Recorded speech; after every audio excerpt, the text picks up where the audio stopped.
यवनरिकांच्या छावणीत घुसला आणि गोंधळ मारून शांतपणे नाहीसा झाला. होय ना? जळची वेळ आगीप्रमाणे सिंधूत बुडून मराठी सुद्धा लायकी नाही तुमची.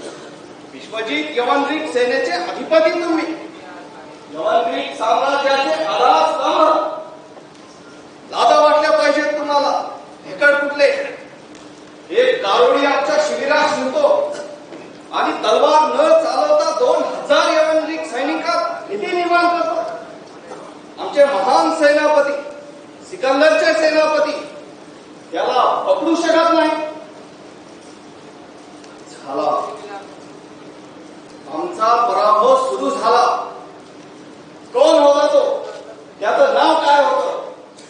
वादळाप्रमाणे येऊन गेला, बन्याप्रमाणे चालून गेला. कोण होता तो? त्याचं नाव सांगा.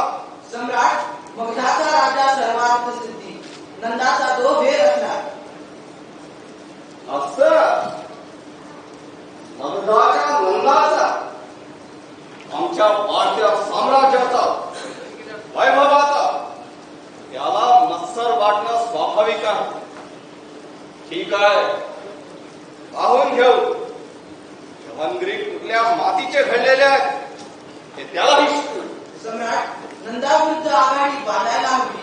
काही मित्रांचा, सहकाऱ्यांचा शोध घ्यायला हवा. तक्षशिलेचे विद्वान आचार्य चाणक्य विष्णुगुप्तानं नंदवंशाचा संवार करण्याची शपथ घेतली आहे अशी आमची बातमी आहे. तो आणि त्याचा वीर शिष्य चंद्रगुप्त, आपण त्यांच्याशीच संपर्क साधायला हवा आणि काही संयुक्त योजना बनू शकते का ते पाहायला हवं. तुमची सूचना स्वीकारा. एक प्रज्ञावंत गुरु आणि त्याचा शूरवीर शिष्य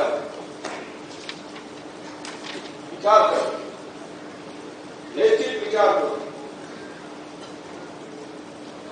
सेल्युलस तक्षशिलेला पोहोचतो, त्यांची भेट होईल, त्याची व्यवस्था